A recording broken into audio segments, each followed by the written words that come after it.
Make an adjustment to the agenda by adding a study session on secondary employment policy. I neglected to get this on, and it's not going to be any decisions. We're just going to lay out some assignments so that we can talk about it next week. We'll get it on the agenda for next week. I'll make a motion to approve with the amended agenda. Second. We have a motion by Shea and a second by Jorgensen to approve the consent agenda and to add a study session to the agenda for today. Discussion? Can we do that, Matt? We're studying, as long as you're not going to have, and I talked to Kristen about this yesterday, as long as you're not going to be making any decisions. I mean, it'd be nice if you had 24 hours notice, but I don't think for purpose of receiving information only.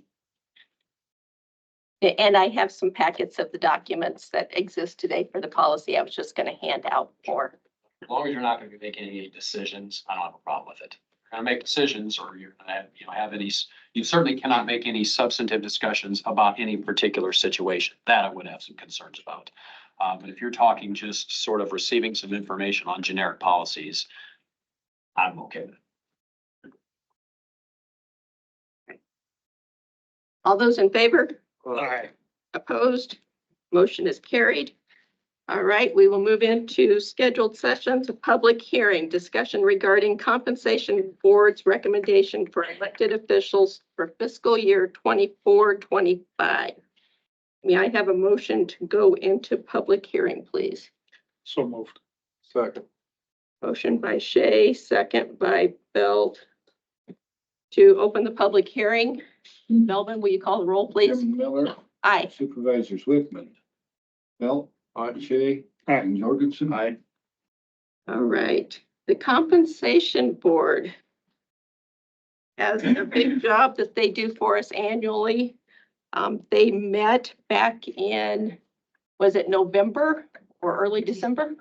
December. It's a 7-person volunteer board, and we appreciate all of their service. They don't receive compensation for that other than mileage.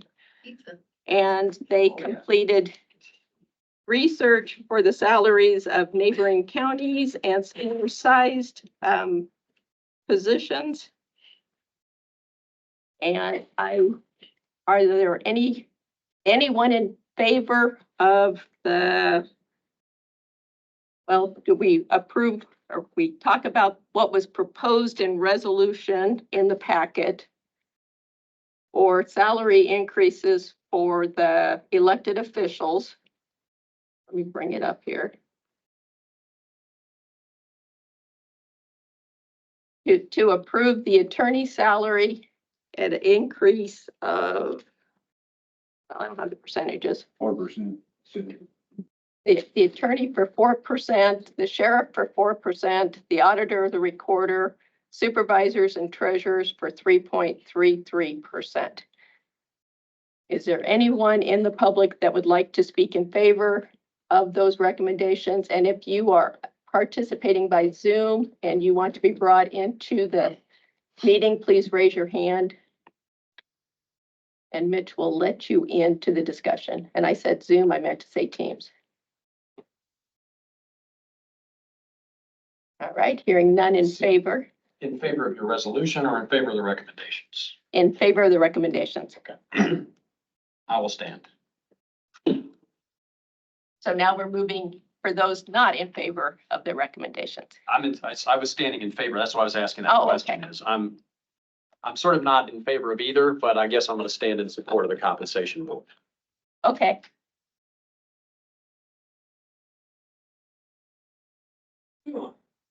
Matt Wilbur, Potawatomi County Attorney, office address 227 South 6th Street, 5th floor.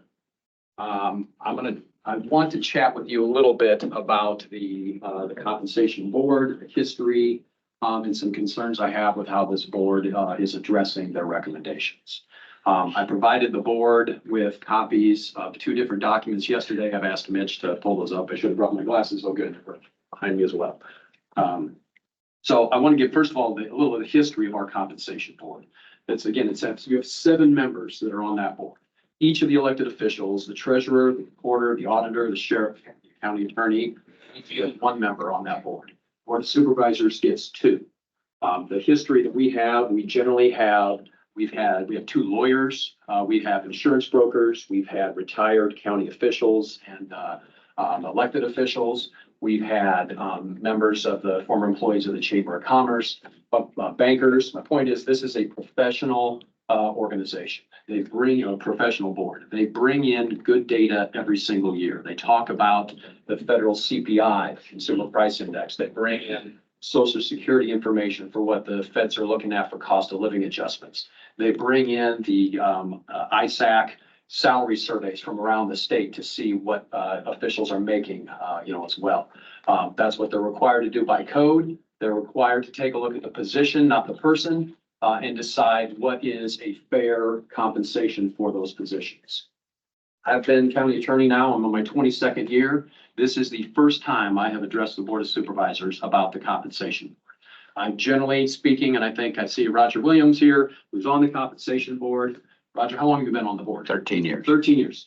I think Roger could attest that my standard request to the compensation board, and I can tell you it's been this way for 22 years, is I ask for two things. I ask for them to keep me on pace with my peers around the state, and I ask them to keep me on pace with the cost of living. I did not take this job as an attorney to make a bunch of money. I've had plenty of opportunities to leave being county attorney and make a lot more money in private practice, but I do ask that I don't go backwards. I think that's only fair. I've got a couple of attorneys in my office who are somewhat tied, at least unofficially, to me as well.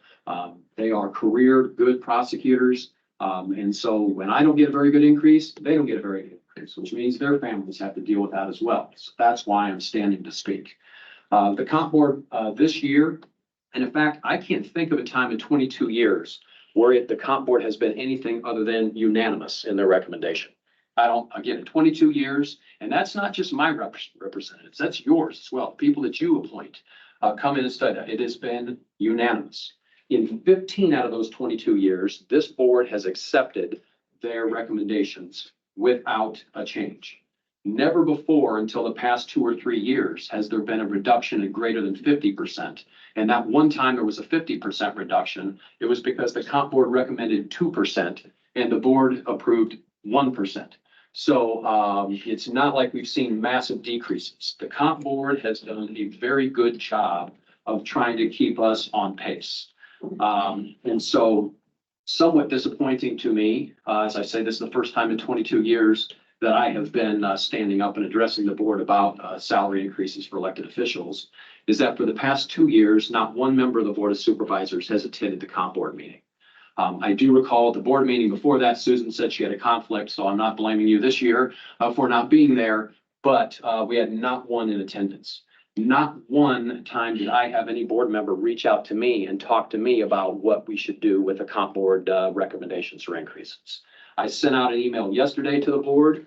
Appreciate it. I very quickly got a call from Tim Wickman. I got a nice email from Brian Shea. But I asked, I said, if your decisions are based on something data-based, I would like to hear what those are. And while I appreciate the call and email, I didn't see any data.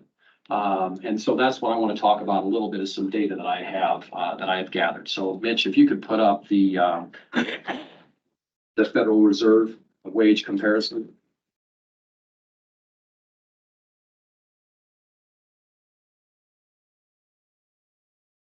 Fortunately, I thought it used to be on screens. I have a feeling my laser pointer is going to die if it goes. Nope, it is going to show. Okay, so this is tough for folks watching at home to see, but I wanted to show what we have here in column 1. This is the annual wage growth according to the Federal Reserve. I like to cite my sources, so you can go right to the Federal Reserve. This is the national annual wage growth that we have seen every year, and I just took it as of July of that year because that's when salary increases go into effect.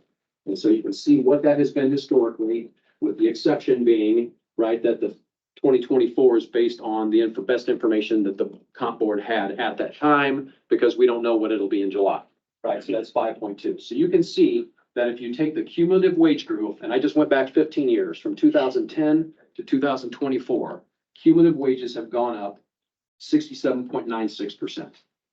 You then look at the comp board's recommendations historically during that same period of time. These are not grossly disproportionate. We don't have some out of control comp board.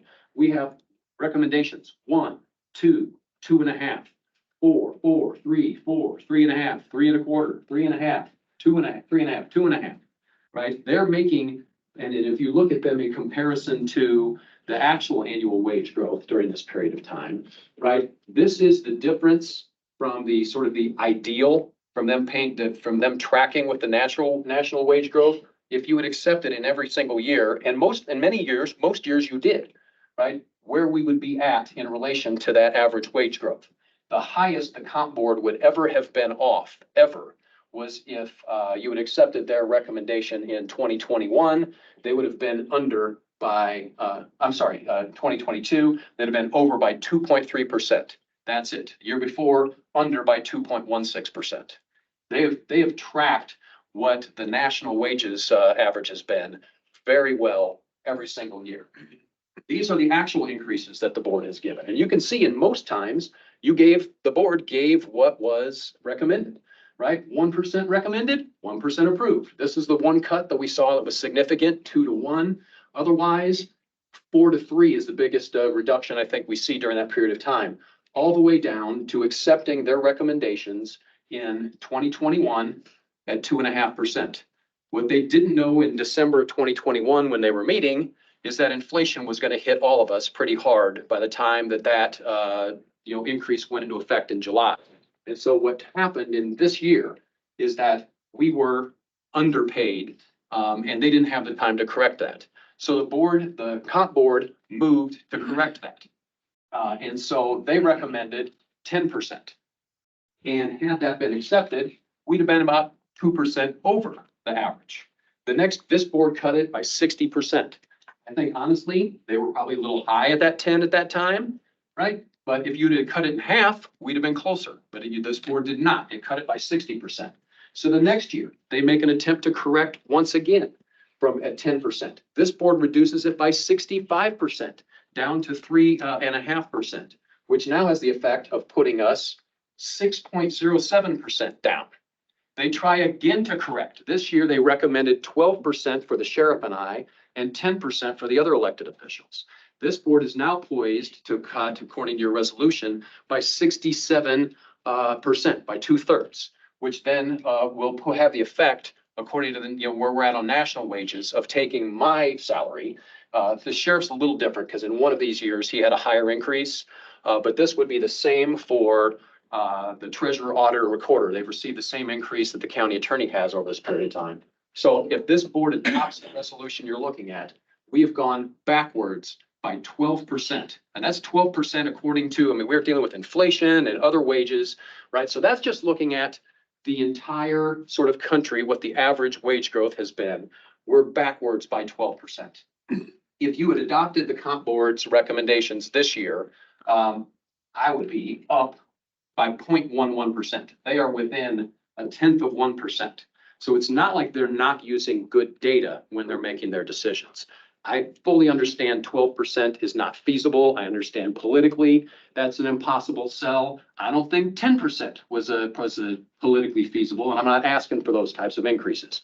If you could put up the ISAC comparison. So you may say, well, we shouldn't be tracking annual wage growth around the country because it's apples to oranges. You got private sector versus public sector. So I brought in the ISAC information. The Iowa State Association of Counties only goes back to the 2016-17 year. And so that's all the information I have. But you can see what the average county attorney increase around the state was from 16-17 through our current fiscal year. And you can see what the Potawatomi County increase was over that same period of time. So 44% increase for statewide for other county attorneys. My increase, 31.35% over those 8 years, which puts me even farther behind when you're comparing us to, we're at 12.67% down. I've moved from 6th to 7th to 8th to 9th in county attorney rank, even though we have the 5th largest office in the state. Go to the sheriff, please. The sheriff has gone down even more. He's gone down 17.84%. Now, in fairness, the Back the Blue law passed a couple of years ago, which forces sheriffs to or comp board address a variety of things for sheriffs that they don't look at for other elected officials. So there were some pretty large increases around the state for a couple of years. So I would submit to you that probably this is closer to my number when you take out some corrections that other counties were making. But still, the sheriff's moved considerably backwards on it for his peers. And again, he's gone from 5th to 6th to 7th to 8th. Okay, go to the county recorder. The recorder, treasurer, and auditor are pretty similar. They're all in the same 4.5% to 5% range, but they're in the same percent. They've gone backwards 4.5% to 5% compared to their peers. Go down to the supervisors, please. Keep going, keep going. That's so negative treasurer, negative recorder, negative auditor, substantially negative county attorney, really substantially negative sheriff. Here's the county board of supervisors compared to your peers. You're up 3% compared to your peers over that period of time. So you can see I have ranked them at the end, but this is the wage decisions that you have made over the past, several years. And when you compare yourselves to your peers around Iowa with other counties, you're up, everybody else is down. We're going back. We're going backwards. We're going back. And this is a bad look. I think this is a bad look. I just am telling you right now, as county attorney, but also as a taxpayer, I feel like this is a bad look. We're going backwards by a lot. And this not only does it unofficially affect 2 families that also of attorneys in my office, I will receive this year the 9th highest raise in my office. I have 8 different attorneys that will receive larger percentage raises than I will, and also larger gross overall raises than I will. I have, as I'm looking through that, everyone that's sitting up here on the board has another primary source of income. This is a part-time job for you. And I understand that. We've got a couple of people that had good retirements with good corporate careers. I've got at least 3 of you that have outside businesses as well. For those of us that have people working in our office, that these are our careers. These are real impacts on real people when you're looking at cutting wages by 2/3. Not wages, but cutting the recommended increases by 2/3. I'm not asking for the moon.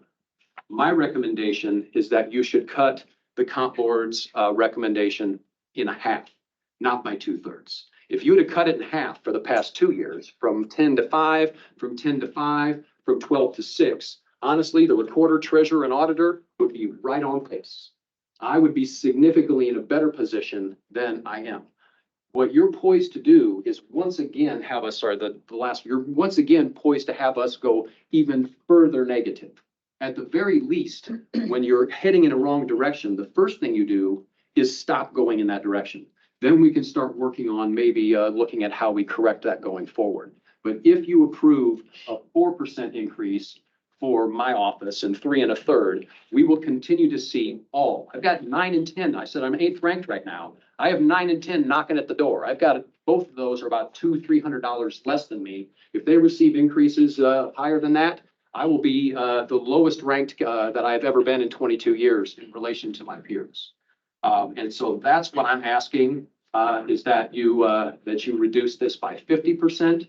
I think that is politically a lot more palatable. I understand. I think that's not a big financial impact by reducing us from 2/3 to 1/2.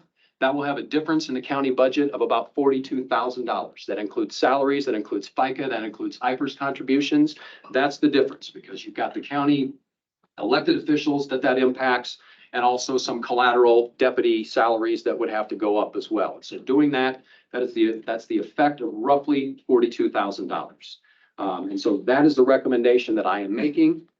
If this is truly a budget issue and not for some factor unrelated to budget, then I would ask that you table the decision for a week. Let me come before you at your budget study session today and see what we can do to find that $42,500. I think we can do it. I feel very confident we can do it. And I think that would be much more fair. It's not going to correct the problem. Honestly, half is going to take me up a tick, but at least we're heading back in the right direction.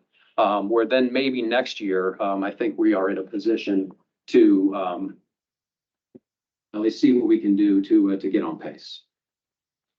Thank you. Thanks, Matt. Thanks for putting all that together. Bringing the handouts. Pardon? Thank you for putting it all together and bringing the handout. Is there anyone else who would like to speak in favor of the compensation board? I'm with Matt. I just understand. Lee Moss, Potawatomi County Treasurer, address 227 South Sixth Street. I have been here for 47 years ago, but that's all. And back, like he says, way back when, it was always the same, it was always the same, it was always the same. You know, like he says, we don't do this job to make boatloads of money. We do the job for the, constituents, for our employees, but our employees are hurting because of the lower end. I don't want to be ninth. We're fifth in the county. I want to be fifth. And looking at all these stats that I looked at yesterday, it's just an eye opener to see this, that our county does this when I'm the governor of the money. And, it saddens me when you see somebody that is just, a good employee, but they're making more than my deputies. And that to me doesn't seem right. And with the attorney's office, it's the same way. And look at the high cases that they deal with, or the volume of people we deal with, Andrew deals with, the election. We prove to this county that we can do a lot. And we make it look good for the whole county, for you as the board. So that's my take on it. Thank you, Lee. Thanks, Lee. Anyone else?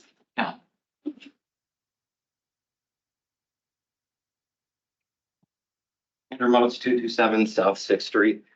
Across the hall. I don't know how I follow Matt up. I definitely don't have the experience Lee does, because I'm not gonna be here 50 years or whatever. I think taking myself out of it, what I'm more concerned about is the effect that this will have on my deputy. And she'll receive the smallest raise in the office. And that includes someone that makes more than her, will be getting a higher raise than my deputy. So, yeah, I don't have a lot more, but like Matt said, this has a much bigger impact than just the elected official. It carries down to our staffs and their families, so, yeah. Thank you, Andrew. Thanks, Andrew. Melvin? Yeah, I'll make a few points. I agree with Andrew, but all I've got are stories, so I'll tell you one. Melvin Hauser, County Auditor, 227 South Sixth Street. One of the first years I was here, and I was just telling Roger that his dad, Williams, was a supervisor when I got here. And we're talking about the comp board, and Bob says, I don't go in there, I just do whatever they tell me to. He just takes their recommendation regardless. I think that was pretty good advice. Yesterday, we were interviewing for a position that I have a blank seat over there working with Linda. And this one kid was making $20 an hour. This other lady, both of them very good candidates. And he would have had to take a salary cut of $5. She works at the city. He is a clerk making $25 an hour. And cities always, for some reason, always pay more than the county employees, which is, I think it's really unjust. So the point that Andrew was making and Lee about their employees making very little salary increases, I think what we're doing is giving the impression that we're a bunch of cheapskates. That might be a little bit of a harsh term, but we're not with the program, I think. So I think it just reflects on the whole, all the employees in the county that we're not where we should be. Thank you, Melvin. Thanks, Melvin. Is there anyone else? Online? All right. Motion to close the public hearing. So moved. Second. Motion by Shay, second by Bill to close the public hearing. Melvin, please call the roll. Chairman Miller, Aye. Supervisor Jorgensen. Aye. Shay, Aye. Cadell, Whitman. Aye. All right. Back up.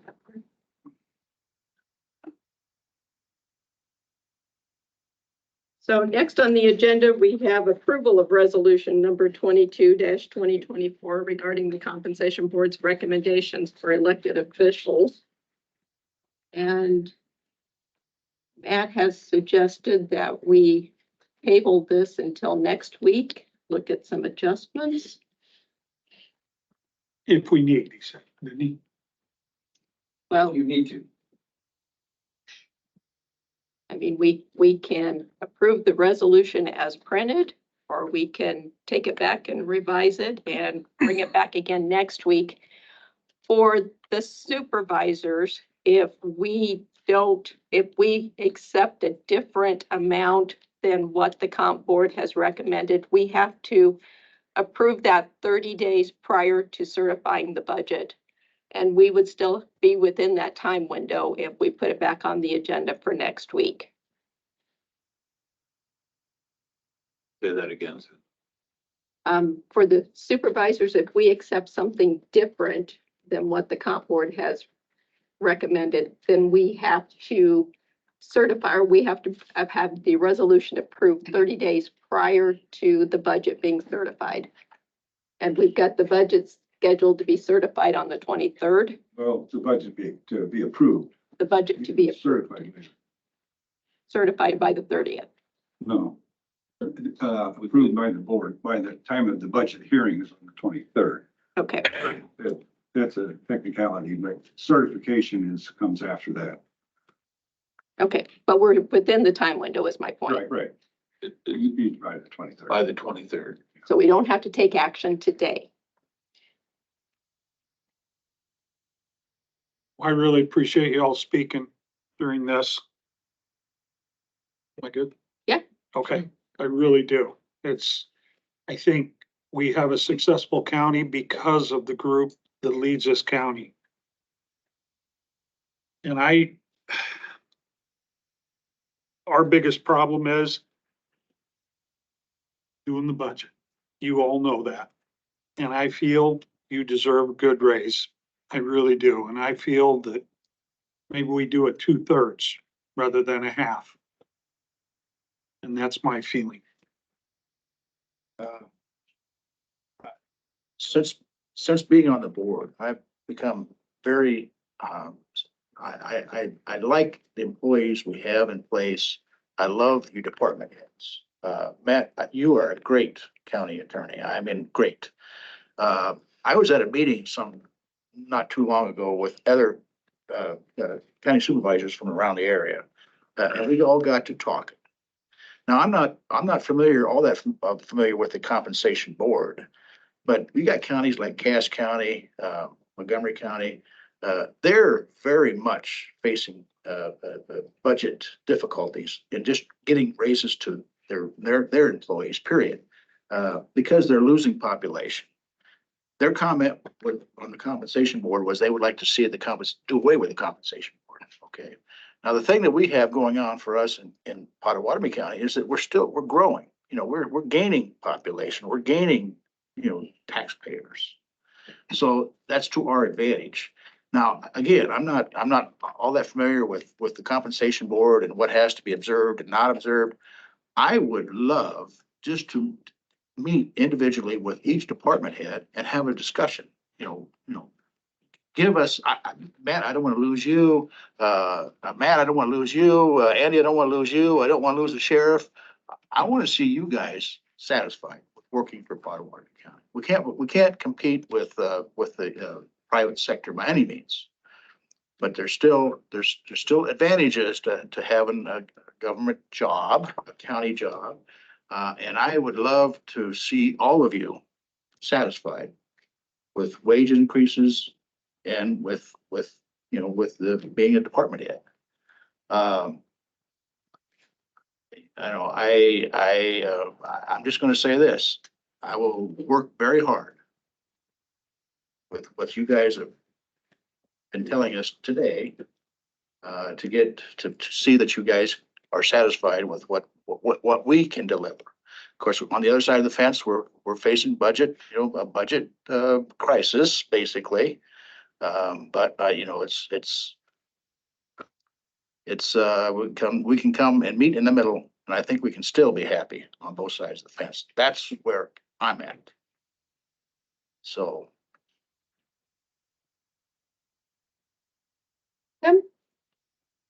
You don't want me to talk.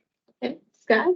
Well, I'm willing to, with, I guess, the information that's been brought forward and such, I guess, kind of defer maybe to Mitch to look at, whether we want to, postpone it for a week and see what we can do. I don't want to go further behind.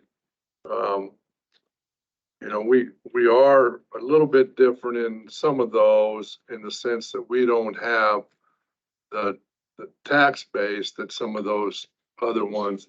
So I don't know if you try to throw out the highs and the lows and get us into, but I think Matt's probably pretty darn close on splitting the difference and, you know, get us going back in the right direction. And then if we're gonna kind of follow that same roadmap going forward, then, you know, maybe that's a good, good tool to do. It seems like every year since I've been on here, the state legislature has been up in the air about the comp board, what's gonna happen with that. Certainly don't want to lose the value and the experience of the people we have, that's for darn sure. That's probably the most important part of the county here is the bodies that we got and the experience they've got and that, so. If you want to try to do something yet today, or you want to put it off another week or not. I feel we look at it today. That's what we're up here to do. That's what we get paid to do. I think half isn't enough. Well, without taking the salaries of your deputies into consideration in their benefits, if we went 50%, it's $33,211, according to my calculations, For the whole, for the 5 positions, for the 6 positions.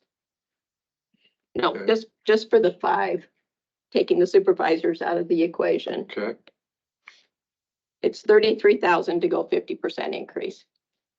To go with the 2/3 recommendation that Brian was talking about, it would be 44,000. So it's 11,000 split between the 5 positions. Is how I do the math. What was the dollar amount? It's 3.3 and 4%. So you just know what your increase is. No, I didn't. What do was that. what? I did a quick calculation before I got in here. So the difference between the 4 and the 3.3 and going up to 5 and 6 is $22,000 roughly. And that includes supervisors, that includes who? the supervisors as well. Well, from what's already budgeted, being an additional budgeting of 22,000. That doesn't count my person back in. Are we gonna proceed and try to get something done right now, or you wanna talk about it again? Well, if we can amend the resolution that's presented before us and approve it today, You can, I mean, you can do that. I mean, you just gotta make sure you've got your numbers figured out for every position. But it is not a problem to amend it and address it. The resolution was a proposed resolution until you vote on it. Right. So if you can propose whatever resolution you want as far as those numbers. You plan to be in that study session, Matt? If you're gonna table it, I will be there. If you're gonna vote on it now, then I don't. Well, I think that is something that this board needs to consider, and I think more than, just in, making a knee-jerk reaction to, some comments the county attorney made. You know, we're deficit spending for this budget right now. That makes this deficit spend more. The information Matt put on the, you know what, I'm gonna hold it until we have the study session. Cause I'm not ready to do anything right now. We haven't seen the numbers, we don't know what they are exactly. So I'd like to make a motion to amend resolution 22, 2024 to 66.6%.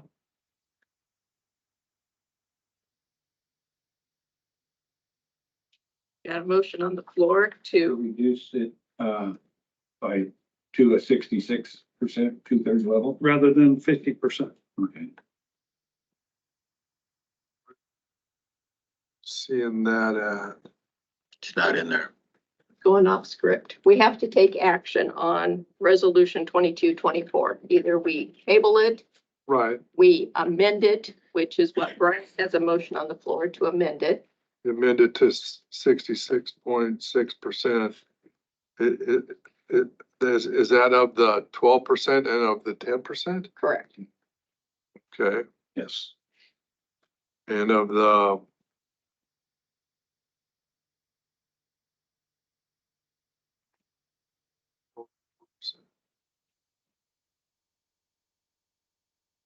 Changing the amounts, it's a total of 44,000, right? But that doesn't include the deputies. That's just, right?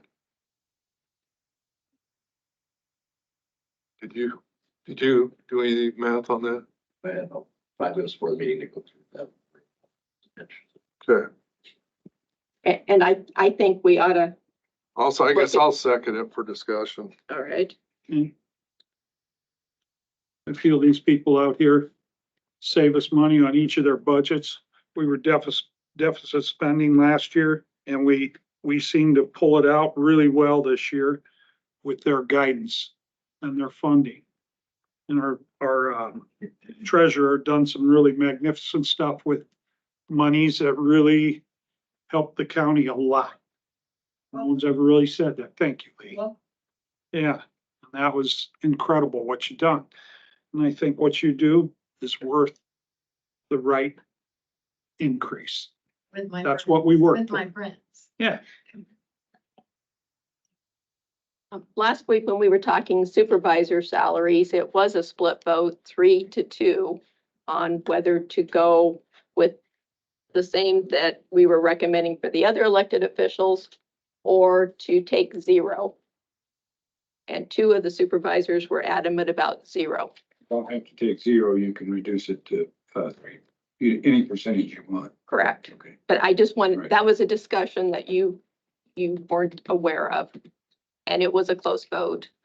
So we would, with the motion, Brian, that you made to amend to 66%, what were you thinking for the supervisors? it really wasn't, other than, Which goes to Tim's point that maybe we need to table it until we've had the study session. we could do 1,000. I don't know, whatever. I'm open to anything. So- I'm more interested in getting these people their compensation. And, That's what I'm interested in. and we would have time to do that by tabling it until next week, incorporating it into the budget study session that we'll be having at the end of this meeting. Sometimes we need to make decisions that are tough, and I don't think this is a tough decision. I really think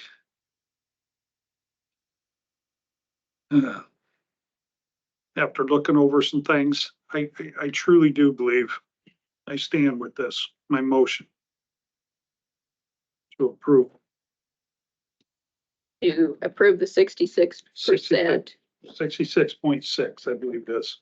for all of the positions that are listed in the resolution. Yes. The supervisors do 1,000.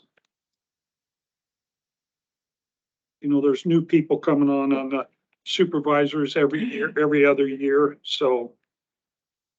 I don't think you might be able to do a dollar amount, but it's Okay. probably better if you're looking at that sort of number to say like 2%, which would be just barely Okay. over 1,000. So you could approve, if you're saying cut every recommendation by 1/3, so that you're looking at 66.6%, you could say supervisors get 2%. You can do that separately for your compensation. All right, That's not the motion that's on there. You'd have to make an amendment. You'd have to I'll be make an second. amendment to it for a 1% for the supervisors to my motion. second the amendment. Yeah, I'll second this amendment.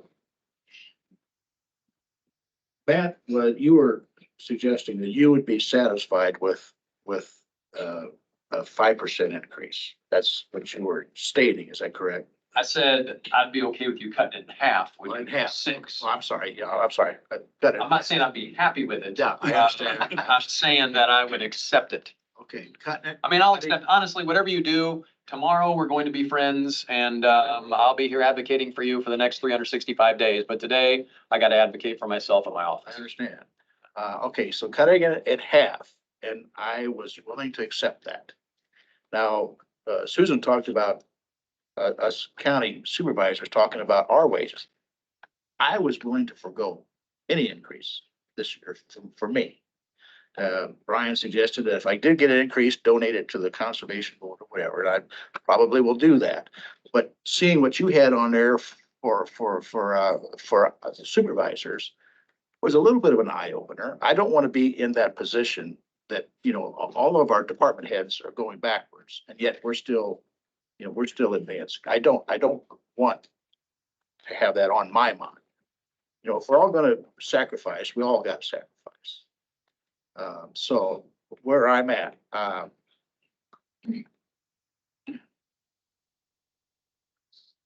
so when Brian was talking about 2/3, it's 8%. For if you're 12%, the board was recommending 12%. We're looking at 8% increase. Is that correct? And that 10%, we're looking at a 6.66% increase, right? Right, it would be a 7.999. Okay, all right, all right. Uh,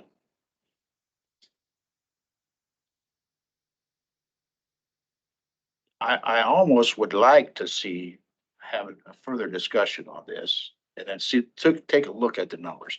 You're looking at department heads, and then you're looking at, you know, deputies, is that correct? Yeah. You're looking at the deputies. I would like to get a further understanding of what this is going to cost us. But I would certainly, I'm looking to favor you guys' concerns with what, you know, with what pay increases are looking to be this year.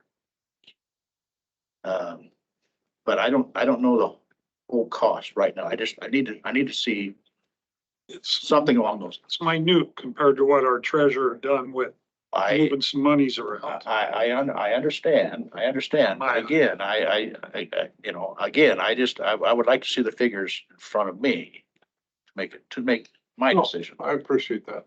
So, I can live with that. So I think Another week's not gonna hurt us. Yeah, I think that's an important part of the discussion as Yeah. well.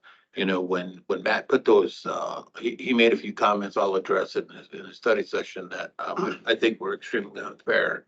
But, as he said that, he can advocate for himself and I'm gonna advocate for me here and be friends afterwards. Um, We are the 10th largest county in the state. And every one of our elected officials are in that top 10. We're out of those top 10. I'd be willing to venture a pretty confident guess that we are the poorest of those top 10 counties as well. And by poorest, I mean valuation in how much 1 penny on the levy generates in tax dollars.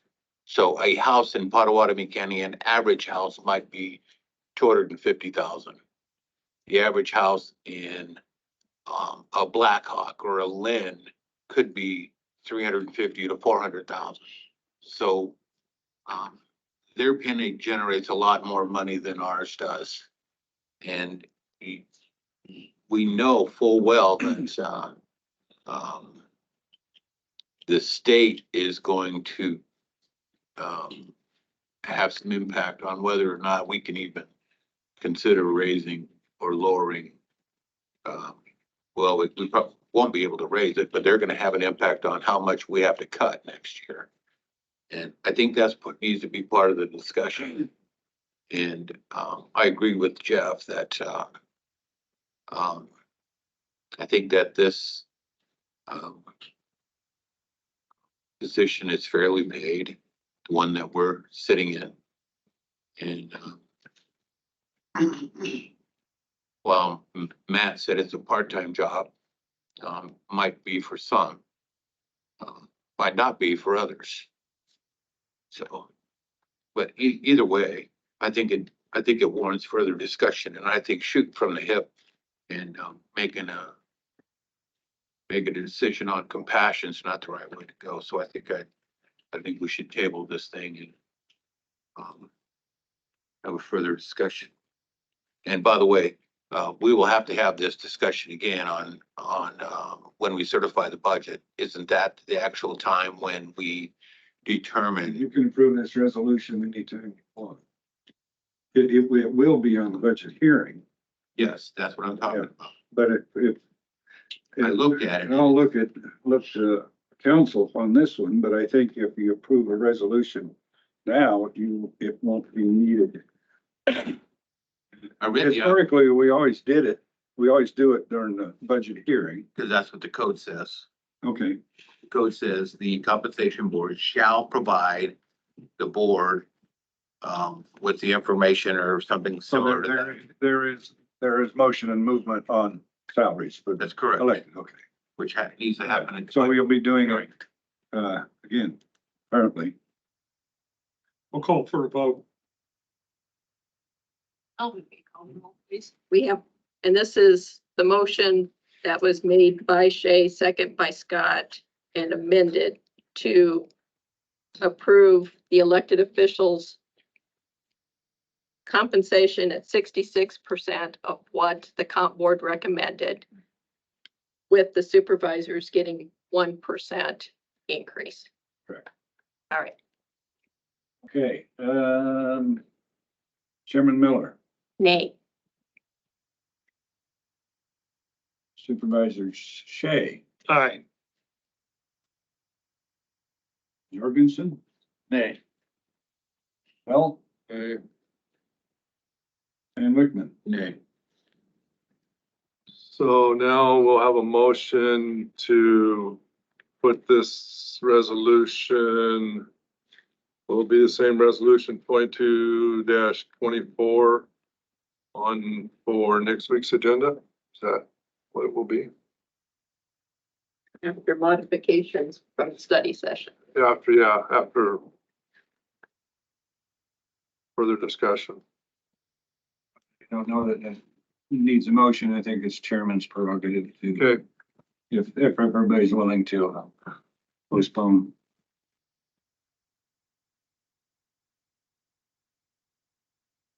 All right, thank you all. thank you. Appreciate it.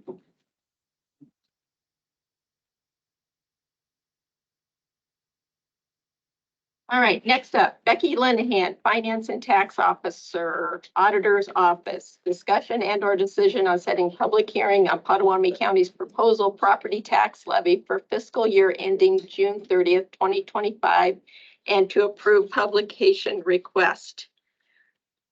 So, Good morning. I sent you all an email yesterday with the information of what's going to get published.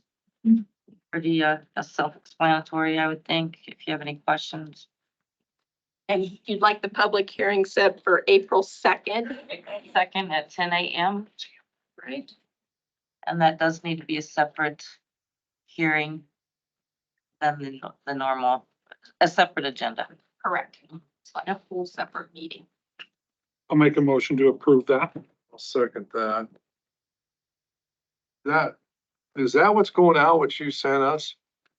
Is there some explanation with that or? Posted. And that's what. This is what's in the paper, and the same information is on the letters that will go out next week. That's it, huh?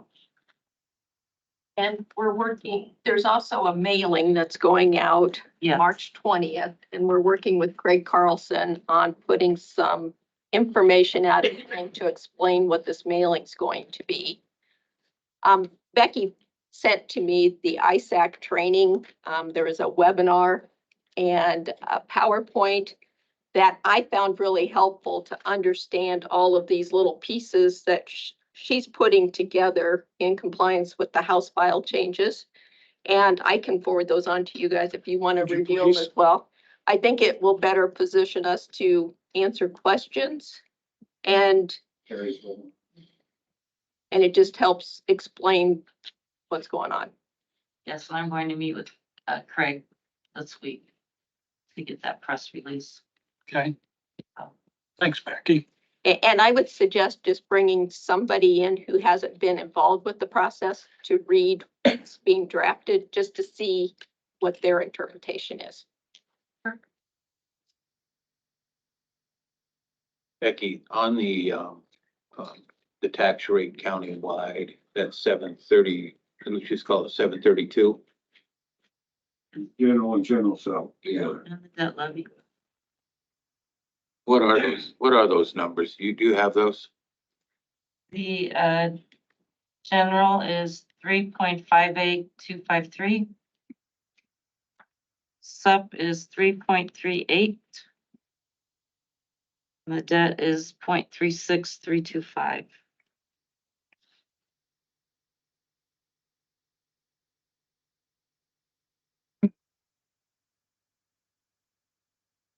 All right, we have a motion by, Which, yeah, hold on a second, if you would.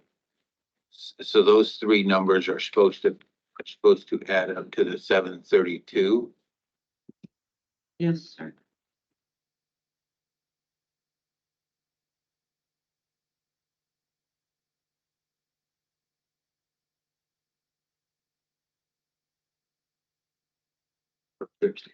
The, I guess I'll just make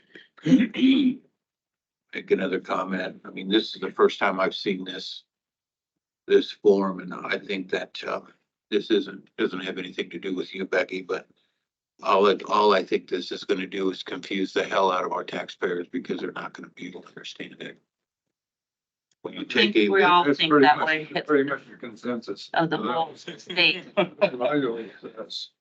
yeah, when you take a look at this and you go down the page just a little bit, when you look at, and I had a discussion with Mitch about it. A residential property with an assessed valuation of $100,000. And you can go across last year, the urban taxpayer paid $413. And this year it goes to 339, which is a 20% decrease. But the levy isn't going down 20 cents. I mean, 20%. right, It's just confusing, and I certainly wouldn't want to be in the finance department of the auditor's office taking these calls. and that's the message that we want Craig Carlson to help draft. Well, at the bottom of the letter, it will say any questions they refer to the department management's website. Oh, it doesn't come to you? It will, but. No, and your phone number's on here, so y'all might want to be in here that. Letters go out. Yeah. Thanks. Is that required? We can give you some training and Dixie has a lot of bullet points written down, so. I think there's an explanation on that sheet. I know there's an explanation on the mail out as to what the effective tax rate is, which is confusing too. It's a hypothetical number that if you collected the same amount of dollars with a larger assessment, then that's what your levy would be. Right, It's where it's you the see the six point something. current tax you're asking with the budget year valuation, the current budget year. So why that's in there, I think that's just to add more confusion, and it's confused me for some time. I finally got it. Good enough that I can spit it out. And the webinar explains it a little better. But yeah, it's gonna be confusing as all get out. You said that day for the 23rd. 23rd. For April 2nd. Oh, wait a second. So are we ready? We have a motion by Shay and a second by Bell to approve the setting of the public hearing on the proposed property tax levy for the second day of April 2024 at 10 a.m.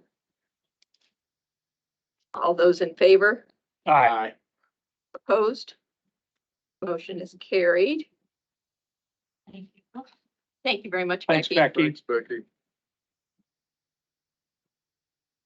Next up, Matt Wyatt, Director of Planning and Development, discussion and or decision to sign resolution number 23-2024 entitled Resolution Repealing Temporary Moratorium on Wind and Solar Energy Conversion Systems within Potawatomi County. Matt? Morning. So we are up and live with our new ordinance. I think we are the best we can in posting it out to everybody. It's online. We worked with Craig to get it out there, and we published this, we published the document in full. So if word is ready, then we are ready to start enforcing and working within that new ordinance, and it just takes by repealing our moratorium. Well, that's kind of what the board did. We said that we were going to put a moratorium on until we come up with an ordinance that we could support. We've done that, so I'll make the motion to remove. Is that what you want, Matt? The moratorium that was placed on? It would be for the ordinance. So Oh, to I believe it'd be roll call vote motion to approve resolution number 23-2024. I'd second that. No, we get it first, is that? Well, that's not what it says. We've already approved the wind ordinance. Yeah, We're just repealing the moratorium. the resolution repealing the temporary moratorium. Okay. Do they still have to come in for a variance then? Not a variance, it'd be a conditional use. They still have to come in for conditional use. That's correct. So have the solar people been in yet?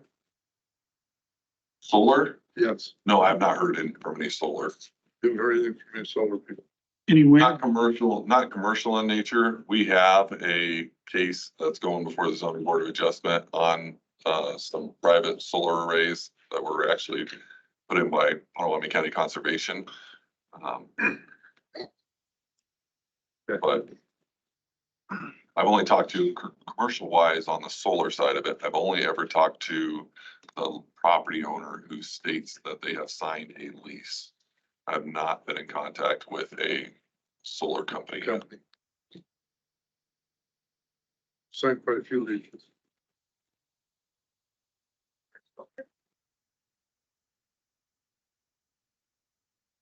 All right, we have a motion by Wickman, a second by Shade to approve and authorize the board to sign resolution number 23-2024 entitled Resolution Repealing Temporary Moratorium on Wind and Solar Energy Conversion Systems.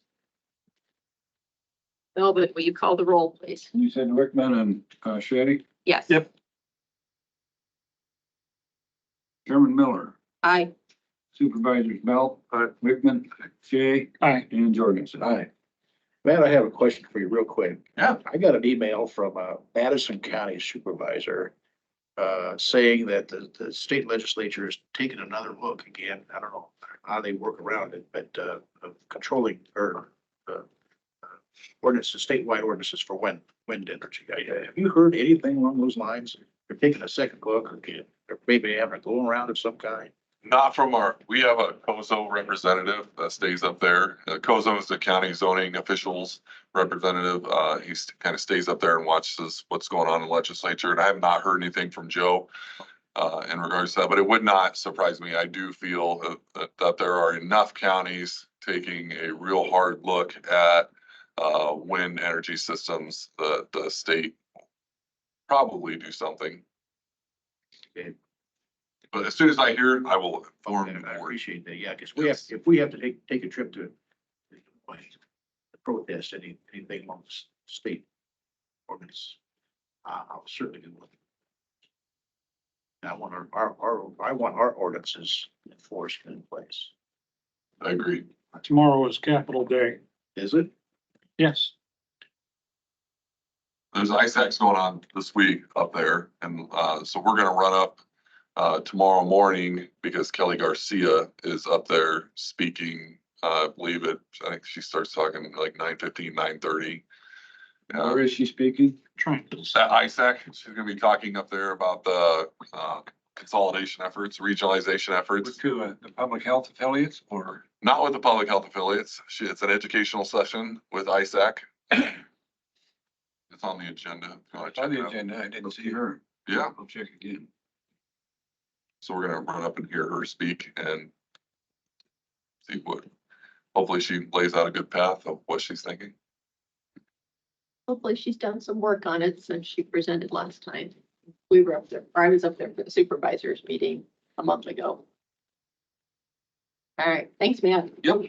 Next up, John Rasmussen, engineer, discussion and or decision to approve and authorize the chairperson to sign the contract and bond with Peterson Contractors, Inc. for Dumfries and 240th Street paving. Sure. So we awarded the bid last week to PCI.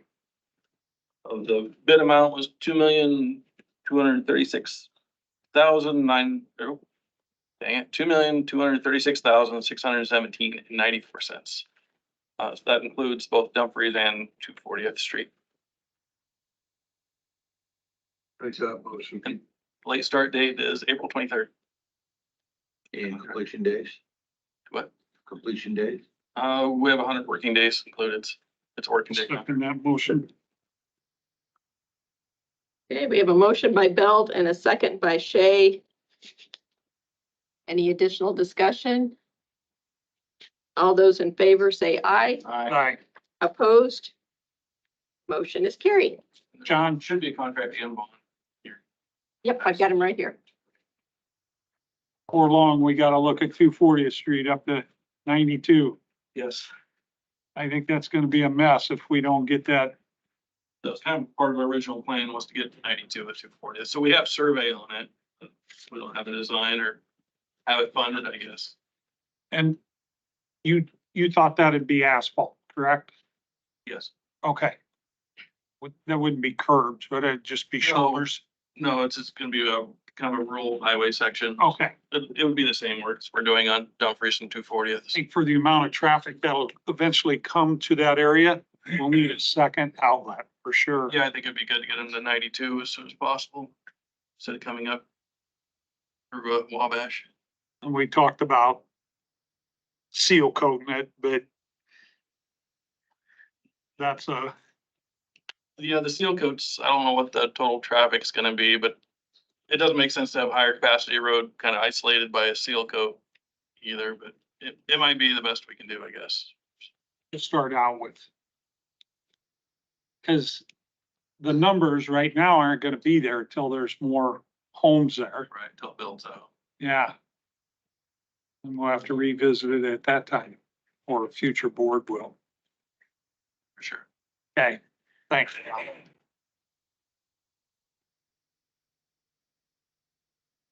Thanks, John. Next up, David Bear, Chief Information Officer, Information Technology. Discussion and or decision to approve and authorize board chairperson to sign agreement with vendor for audit of county voice, data, and internet contracts. Morning. Yeah, I would like to work with this vendor, Spyglass, to have them look at our telephone and internet bills to see if there are any overcharges or improper taxes or what have you. These phone bills and internet bills can sometimes be confusing, and a lot of times they just get ignored. We just pay them. And this vendor will look at those bills to find any inconsistencies and reveal those to us, and then they get a cut of whatever they find. So if they find any rebates, then we would split, they would get 35%, we get 65% of any refunds. And if they find any monthly savings, then they would get 10 months worth of that savings. So for example, if they find $500 a month savings, not saying that they would, but that if they were to find that, they would get 10 months of that. So that'd be 5,000. Then we would, obviously any months after that, we would be saving ourselves. So David, you got any idea what this would run us? I'm sure if they found something, it'd be less, but It doesn't cost, all they get is a cut of that's it. whatever they find. There's no Okay. fee for us to do this. And if they don't find anything, then we just walk away. It's not no loss. So really, it's an accountability agreement. They can look at those bills for us and give us feedback. I'll make a motion, to approve that. Kristen, you've reviewed the contract, haven't you? Thank you. I'll second. Motion by Shay, second by Jorgensen, to approve and authorize the board chairperson to sign agreement with the vendor for the audit of the county voice data internet. Additional discussion? All those in favor? Aye. Opposed? Motion is carried. Thank you, David. Thank you. I'm interested to see what they come up with. Next up, Kristen Bracker, attorney, and Lee Voss, treasurer, discussion and or decision to approve abatement on parcel number 7444024290008 located in Council Bluffs. Well, I probably don't have the most information about this parcel because it's been going on for at least 47 years or so. But apparently there's a parcel in Council Bluffs that is currently on our tax rolls that should have been condemned back in, I believe, 1947, 48. And so the city of Council Bluffs is proposing that we abate the taxes and give them the property as they should have had it all. But Grant from the city attorney's office is here and he can probably speak a little better. Yeah, and I can give you a little bit of background on that. Again, I'm Graham Jura, Deputy City Attorney with City of Council Bluffs, 209 Pearl Street. And I have the parcel number if you want to just pull it up on like the assessor's website, so you can kind of know where we're at if you want to do that real quick. It's a vacant lot, right? Yeah, it's right up against our levy. It is 744402429008. If the city condemns that, why is it not in your name? That's what I'm gonna get to here. You go down and you look down here. Now, this is the parcel we're talking about. This is gonna be the west 80.5 feet of lots 9 and 10 Railroad Edition. We filed an application for condemnation in 1948, and that included this parcel and all those parcels that are along Indian Creek there. This is for the levee reclamation. This is for levee, FEMA, all those things that we do are required to do by the city. This was a myriad. There was lots of parcels that were included in that condemnation up and down. You can see that we own all of those. As best we can tell from the research that we've done, the county had bought lots 9 and 10 before they were parted out like this from a tax sale, but they did not file that until May of 1949, which was after the 1948 condemnation. It was owned by a Lucy Pabst, who was deceased at the time. She wasn't paying the taxes on it, so we filed the application for condemnation. We had an affidavit stating that she was deceased. And it was awarded to us for the condemnation along with all the other parcels that are there. From what I could tell, basically, is that since then, the county sold lots 9 and 10 to Everett Brayman in 1955. Brayman sold those parcels except the west 80.5 to 9 and 10 to a Schaefer in 1957. The county then sold the west 80 feet to JB Cattleman in 1961. Cattleman Trust sold those, that west 80 feet to Tom Lynette Flood and Ken and Peggy Hummel in 1996. And we basically have been dealing with this issue because the city has been getting the tax statements for this every year that I've been there and however many years that this has been going on. And when I go back, I call Lee and I say, look, this is our parcel. We don't need to be paying taxes on it.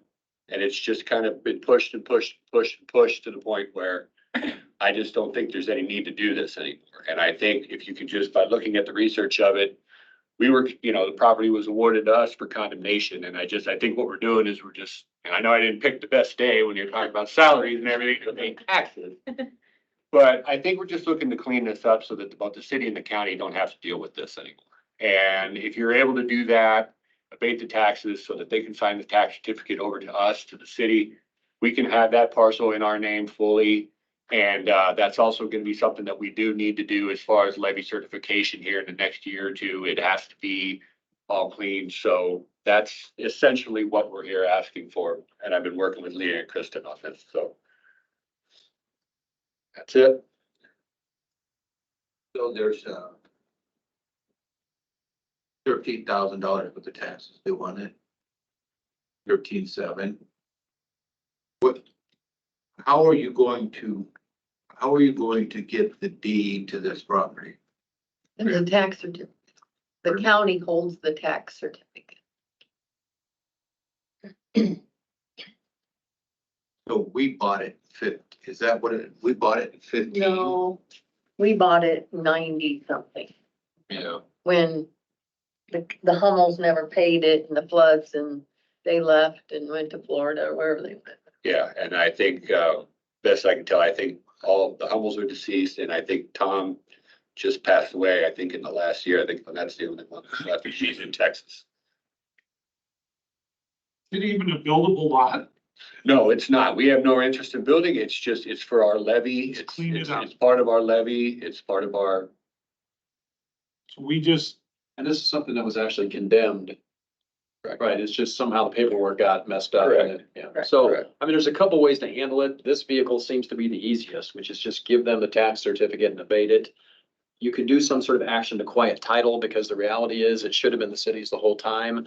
But that's a lot more paperwork and time. This, I mean, I've looked at this now for 2 minutes because I just listened to it, but it seems to me like the easiest vehicle to get it into the city's name, which should have had it ever since the 50s, is to just transfer that tax certificate to them and let them have the property. So then the city will have to go through the notification process, right? The right of redemption? Or not? Because right now the deed is still it's not in the county's name, it's in the flood's name. good question. Yeah, I think we probably would. And I think if I could maybe do that, and if I could do that, and I also could maybe get a hold of Lynette, and just say, look, do you want to redeem this to the tune of $13,000, or would you just be willing to sign a quitclaim deed over to us along with an affidavit of surviving real, to clean up the real estate on it, so because, she can affirm that all of those individuals are passed when she took title with them. I mean, I could try to get that from her. I mean, I guess really by doing that, you're right, that would kind of put it up to her then, because it'd be up for her to redeem it by paying the 13 grand or. And that was her, I would defend saying there should have never been taxes, because it should have never been in my name. Absolutely. But So yeah. the easiest way is, I hate to put this off of Graham, but we give that tax certificate to them. The deal work with it. becomes the Then- city attorney's Yeah, office we don't have to issue. deal. And Even we're not, though it does kind of seem that it was the county that yeah. went ahead and created all this work by selling a parcel that they did not own. That was a long time ago. Yeah. But I think that's an accurate depiction. At this point, that would be the easiest way to just let them take care But of it. every year it's a call for Yeah. him, Lee, why do you keep sending this? I said, because that's what it says on the roll. But then he dug farther and farther and farther, and that's why we're here today. Yep. You're not gonna get the money. No, Yeah. I understand You that. know. We have paid the taxes on this today. Flood still own it. You're still the owner of the parcel. If we could, we need to, this is just. It's actually a good point. If you abate, then she might have an incentive to cause a problem, whereas if you don't Right, sure. abate it, but you just, I don't care, we can talk to Graham, whatever's easiest for you. You know what? I'm just trying to figure out how to get the taxes wiped and to get it into the city's name as conveniently for everybody as possible. If we can get the deed, if the city can get the deed to it, which they should have had when well, it doesn't matter. The city gets the deed to it. I don't know how, if we can even say anything right now, but I mean, I would, Well, we can I make would that abate- request I would abate to the have her taxes. quit claim it to us, and we could just quit claim it to the city, couldn't we? So after she. Because a quit claim isn't, she's not, I mean, a quit claim just says whatever interest she has, because legally she has none. But I mean, at least says whatever she has gives to us. We then would quit claim whatever interest we would have, which once again legally is none, but it's Right. just clears up the title chain to the city. So it might be easier for us to work on getting that quit claim. What do you think, Ray? I'm not trying to monkey with the system. I'm just trying to make it. I'll work with whatever. It really is, it's just a matter of title issues. Right? I understand you're not gonna get the money and I understand that, but from just a practicality standpoint, it's just an issue of title. Clearing up title cloud is really what it is. Because the other option is we have to do an action to quiet title Right. and That's just it. It's just. that's a pain for everybody. Yeah. I'm perfectly fine with that. Quick Okay. claim deed. Sure. Let's, yeah, Still have maybe to sign table it, this. right? Absolutely. She would have to do a quick claim deed from herself, and then she would have to also, because it's also it's in, Ken, Peggy, and Tom, she would have to do an affidavit of surviving, well, not surviving spouse, but just affidavit of change of title to real estate due to a deceased holder, which she can do because she was, she personally knew them all. I think they're both family. And we can, Yeah. we can prepare those documents. So Right. literally all she has to do is sign them. Right. So Then once the quitclaim deeds are done, then we can abate the taxes. let's do I that. think that's a great idea. Table this decision. Sounds good. Very good. Trying to make you sit there all that time. No, don't worry about Yeah, we'll get it done. Oh, you gotta get it We're not gonna be back here next year. That's the goal. it. Don't worry about it. Draft those documents, if you have any contact information. Yeah. Send it over and email from me. Yeah. About some other problem. All right, They don't next up. Okay, about 10 minutes to draft those. Rich Tide, Chief Financial Officer, discussion and our decision to authorize the chairperson to sign the forgiveness portion of the small town forgivable note for the city of Underwood. There was no action on that Look, previous. No, we No. tabled it. I'll second.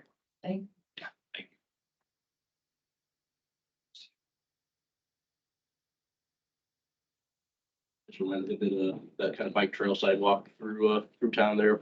Basically, their Scoops ice cream store all the way to North Street town. Drove by last night. There had been 12, 15 people just walking and using it last night. So good project for them. Make that motion.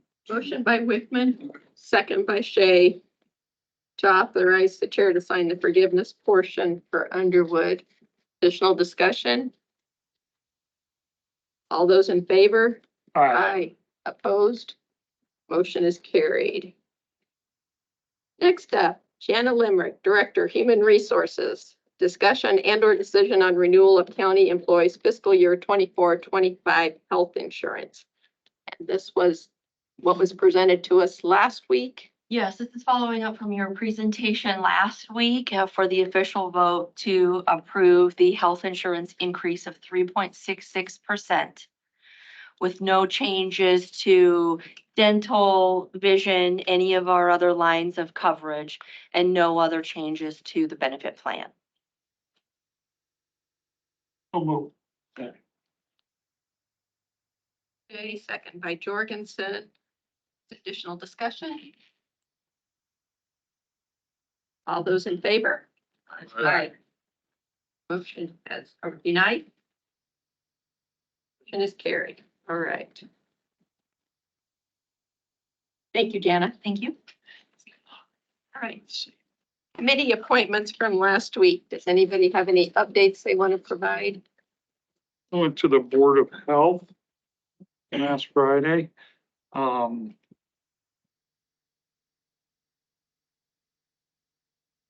And some other meetings here, and then, the Visitor Bureau was involved with that. Went up to Shelby for the annexation of that electrical piece. That was just south of the Correct. Menards, right? Right. Yeah.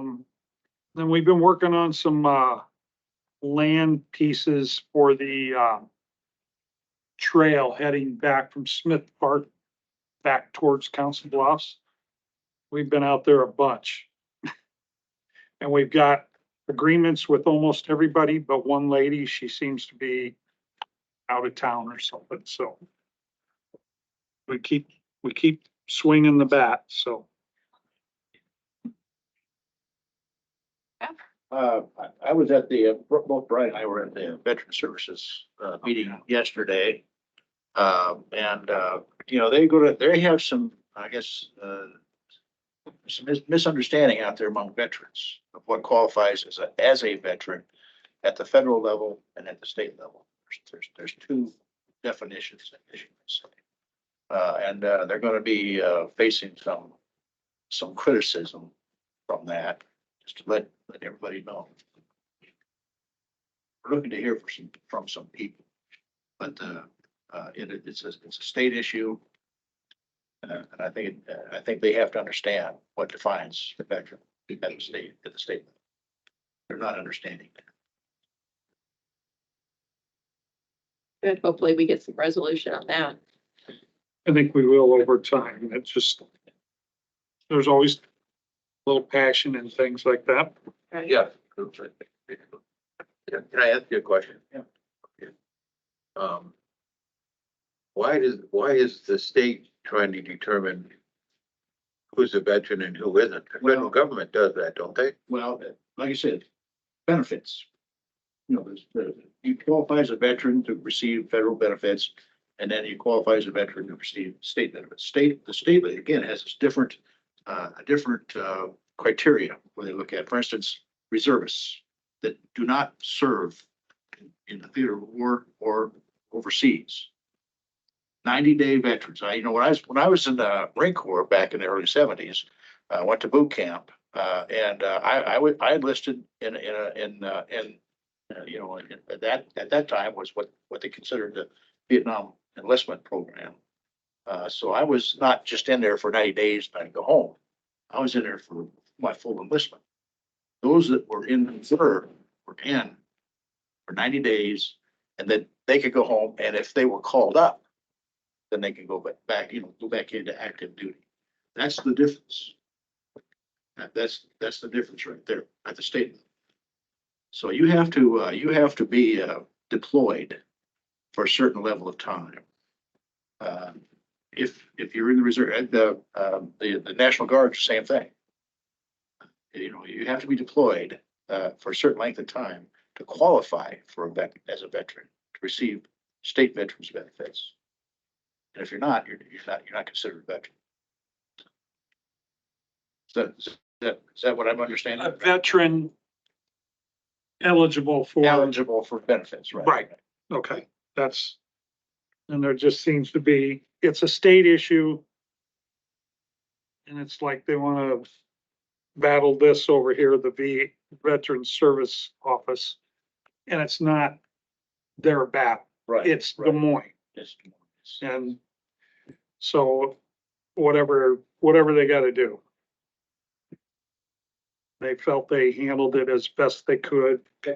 So we may hear future, we may not.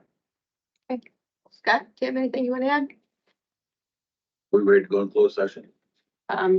There's no public signed up. No public. All right. I'll make a motion to go into closed session pursuant to Iowa Code 20.17, parent 3, for discussion decision, Thanks, Ron. labor negotiations, collective bargaining agreement. Second. Motion by Whitman, a second by Jorgensen to go into closed session. Melvin, will you call the roll, please? Chairman Miller, Aye. Supervisors Bell. Aye. Shay, Aye. Jorgensen. Aye. Wickman. All right.